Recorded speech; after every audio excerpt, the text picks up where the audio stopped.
guys can look at it. You want to have popcorn? Is that better? Yeah. No, I'm fine. Folks, I'd like to first recognize Kyle Colcharno. Kyle's a senior at Valley View, and he's been of extreme help to me in putting together and presenting this PowerPoint. Without his help, it couldn't be possible. And he did it all on his own time. He's in the audiovisual department at Valley View, and he's a huge asset. So Kyle, I want to thank you for all your help. Thanks for being here. So, folks, as Randy mentioned, you had asked me many months ago to commence the proceedings to begin negotiating a host agreement, which is most common in these situations. And most of you who have asked and been interested, I've been keeping informed all along the process. So you all know you've been kept up to date if you had asked for any information. In December, the beginning of December, on December 3rd actually, I had presented to council what had been, for the most part, a final negotiated host agreement, which still needed some tweaking here and there, without really any deep explanation at that time, at least not directly. But since then, I know we've had several discussions individually, and I've given you the ins and the outs, and I've also supplied those who wanted it with information and materials in response to some of the information that we've gotten, particularly from the citizens, emails from Jason, for example, for one, which had pointed out some other power plants, and of course in response to the accusations that this proposal and offer is much less and nowhere near those paid across the country, you've asked me to put this together, and I'm happy to do that. So I want to start first with, let's get out and make it clear exactly what the proposed host agreement that I've worked out for the borough is, because there's been a lot of inaccuracies as to what it actually is, and missing information, etc. What I've done here is I put together two columns. The first is what the initial offer that was made, and I do understand, I think, didn't realize this earlier, but it may be hard to see. I'm going to try to read for those in the back as best I can. The left column is the initial offer that was presented by Invenergy, unsolicited by the borough and unresponded to by the borough, back when the curative amendment proceedings were taking place. At that time when this offer was made, that was purely done on Invenergy's side. I advised, I did not respond to it. I advised council not to respond to it because we were going through the curative amendment proceedings. I didn't think it was appropriate at that time. In my opinion, it was putting the cart before the horse. So that just was put out there without any response, and the actual negotiations for the host agreement did not commence until the curative amendment proceedings had been finalized, which was, if I recall, September or October. I forget, the dates just kind of a blur right now. But the initial offer was as follows: $500,000 per year for 50 years, plus $60,000 per year to civic funds for nonprofits, i.e. hose company, ambulance, 21st century school was included for 50 years. In addition, they offered a 10% increase on those, on the $500,000 a year for the 10th, 20th, 30th, and 40th year, with the understanding, and the testimony was that the lifespan of the plant was estimated to be 50 years. Also, they had offered to decommission the plant at the end of its useful life, agree not to use any landfill gas, and provide annual training at their own cost to our fire and first responders. And last but not least, they had put in an offer to purchase the dump parcel for $100,000 and provide the borough with an environmental hold harmless. So that was the initial offer that had technically been made. Fast forward, a lot went on between this and where we're at now. Here's the summary of what I presented to council. $1 million per year for the life of the plan, payable to the borough, the borough would choose how to utilize utilize the monies, and that would commence with the year that the plant goes online, currently anticipated to be 2018. In addition, they would pay the 10% increase every 10th year, 10th, 20th, 30th, 40th anniversary. So it'll be 10% on top of the million, extra 100,000 at least for after the first 10 years. In addition to that, 250,000 per year from the close of project financing, which is anticipated to be 2016, this year, if things go as planned, until the plant goes online in 2018. It's a guaranteed payment of another 500,000. So it's 250,000 this year, 250,000 next year, and then the million would kick in the following year. In addition, 400,000 each year for the first 5 years of operation of the plant, which we have called initial operating period fee, which is mostly for public safety services, etc. A minimum of which 100,000 would be dedicated to the Valley View School District. It's a guaranteed extra $2 million that would begin after the plan starts for 5 years. So 400,000 a year for 5 years. In addition, also the decommission the plant. However, it's been, I think, substantially upgraded to not just a commitment to decommission the plant at the end of its life, but decommission the plant at the end of its life, remove all equipment, and give us a separate agreement with built-in financial assurances, i.e. bond, letter of credit, etc. There is a very rigid, we have a proposed decommission agreement that was hammered out between Attorney Blazer and I. I looked at several others, not just power plants. I looked at several decommissioning agreements for wind turbines, etc. And this one is modeled almost identical to those. With, you look at after 10 years, and to see they have to go out and get a value as to after 10 years how much it would cost at that point, etc., etc. Very detailed. It would be a covenant running with the land, as would the road commission agreement, which is also in here. I'll get to it. Also, the continuing agreement not to use any landfill gas at any time during the life of the plant, the training to fire and first responders at their cost, restore all roads impacted by construction. That was something that was never brought up in the beginning, evolved over our negotiations. All roads impacted by construction with a financial guarantee and assurance, bond, insurance, letter of credit, etc. Also a covenant that runs with the land and the separate agreement. So very stepped up, like the decommissioning from what the original offer was. The dump property. After research, it was revealed, it found out that the dump property we just can't sell the dump property. Dump property has to be sold per specific bidding and or auction requirements in the borough code. And they must follow that procedure, but they are under your agreement and the host agreement to purchase that pursuant to all policy. In addition, and I really, really like this a lot, we are requesting and getting an environmental indemnity and hold harmless, full environmental, with a policy to back it for 10 years. And the reason why it's only 10 years, we're getting a written indemnity forever from them for any and all liability for that dump, which, by the way, the liability there is tremendous. But a policy for 10 years, and the reason why it's only 10 years is that's the longest that any insurance company who would issue this, they're hard to find and very expensive, will issue them for. So we're getting the best we can, and for the 10 years, but still an ongoing forever. All responsibility, all problems, etc.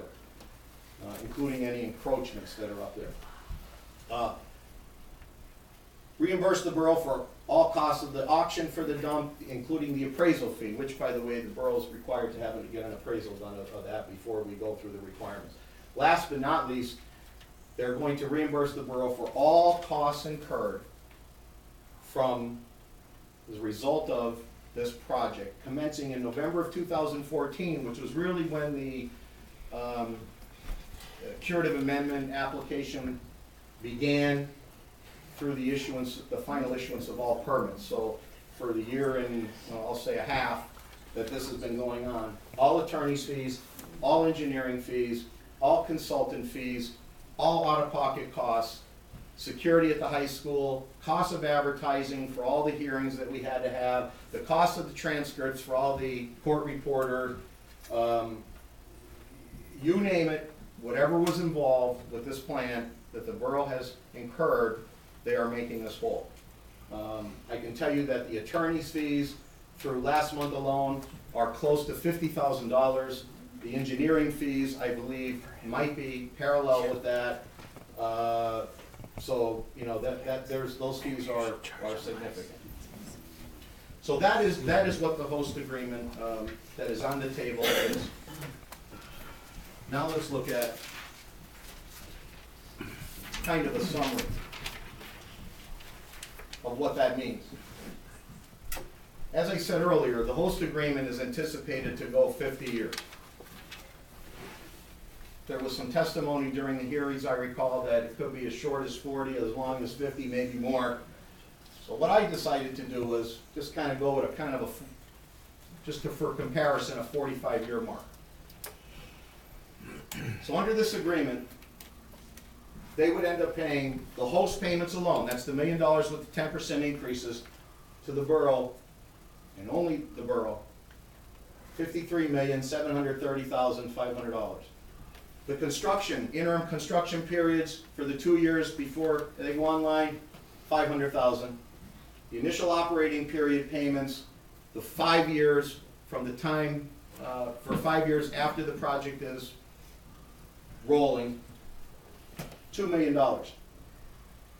What this does not reflect would be the $100,000 a year to the Valley View School District, so all you would need to do is just take $500 out of this. Right now, this just says $2 million, period, but to the Jessup Borough would be $1,500,000, and then to the school district. So the total, really, let's say for our purposes, to Jessup Borough over 45 years, $56,230,500. But that's not all. Monetarily, I didn't put a price on this because that does not include the purchase of the dump, all the cost reimbursement, the first responder training, etc. Just to be noted. Also, after the KOZ expires, which is anticipated to end in 2023, Invenergy will begin paying property taxes. Under Pennsylvania law, they will only pay property taxes on the land and on any structures. Pennsylvania law excludes equipment from being taxed, and unlike other states, that's considered personal property equipment, and that's not taxed under Pennsylvania tax laws.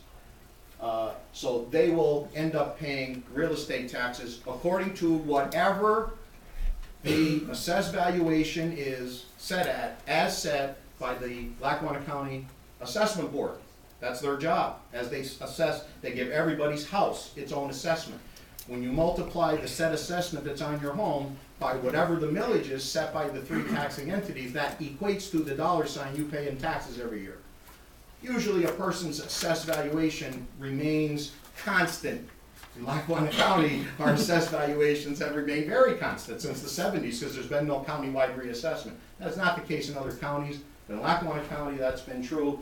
What's changed, and usually changes every year, unfortunately, is the village by the taxing entities. So what we base taxes on and dollar amounts is assessed valuation times millage. What I've done is, we don't know what this plant's going to be assessed at. There's no way to know right now. And it's not the borough's job to determine what the assessed valuation will be. But I've done research. I've looked at other plants in Pennsylvania, because that's all you can compare this to, and consulted with, after many hours, with Dennis, our borough engineer, and he agrees with me that we're going to use for demonstration purposes what we feel is a very conservative number An assessed valuation of $4,100,000. Now folks, please understand that does not mean fair market value. Assessed value is totally different. But assessed value of $4,100,000. I will tell you that in my opinion, I feel that it's going to be much higher than that. Dennis and I have talked about maybe as high as $10 million. If you take today's current millage, Lackawanna County alone at this millage rate, and then of course tacked on to the county, the library and education millage, school district current year's millage, and the borough's current year millage. Here's what you get. Over 45 years, well, from the time that they begin paying until the end of the plan. It doesn't total actually 45 years, but what, maybe 40 really. But this goes through the end of the 45-year total. Lackawanna County, $8,500,000. In addition to the library, $450,000. Education, $159,000. These are the three county taxes. Valley View School District, $17,216,000. Jessup Borough, $3,469,000 in total taxation. Taxes. If you add this to Jessup Borough and you add this number to Jessup Borough, the total Jessup payments that Jessup Borough alone will be getting is $59,700. If you add everybody in with this, county payments in, the total package is $86,177,000. And just for your information, I don't have it on here, but I actually broke this down as yearly. If you're wondering what these three, county, library, education, which on all our bills, those three are in one bill, it's the county bill. You know, they're separate taxes. Lackawanna County would be annually, today, if it was taxed today, $235,000, $422,000 a year, again, based on this. Valley View School District, $441,445 a year. Jessup Borough, $90,000. If we were to change this assessed valuation to $7 million, those numbers change as follows. County, $402,000. Valley View School District, $753,690, and Jessup Borough, $152,000, based on today's millage. So this is the number. If you're going to compare, as I'm going to do in a few minutes, the other power plants that have been mentioned across the country, this is the number you need to use, because that's what they do. Let's start with comparing what I feel is the most and only relevant, but we'll go further. And that's one that's actually the only known host agreement, to my knowledge, and we have done incredible research to find out otherwise. This one was even hard to find. The only other host agreement that we know of in Pennsylvania for a power plant is at the Peach Bottom Township plant down in York County. It was entered into in 2001. It's an 1,100 megawatt plant. I feel this should be the #1 comparable just because of the similarity, being in Pennsylvania, the same laws, markets, tax structures, etc. If you look, here's what their host agreement consists of. These numbers are one-time payments that the company made. And again, for comparison, this agreement basically only goes out 40 years. So I couldn't go 45, I can only go 40. But again, for comparison, one-time payment of $35,000 for highway maintenance and improvement for 5 years, $35,000 a year, total of $175,000. I'm sorry, these two are one-time payments. This one is 5 years, equals this. Reimbursement of all fees and costs, whatever that means, one-time payment capped at $38,000, capped. Contribution to construction, they decided they were going to donate money for the township to build a rec hall.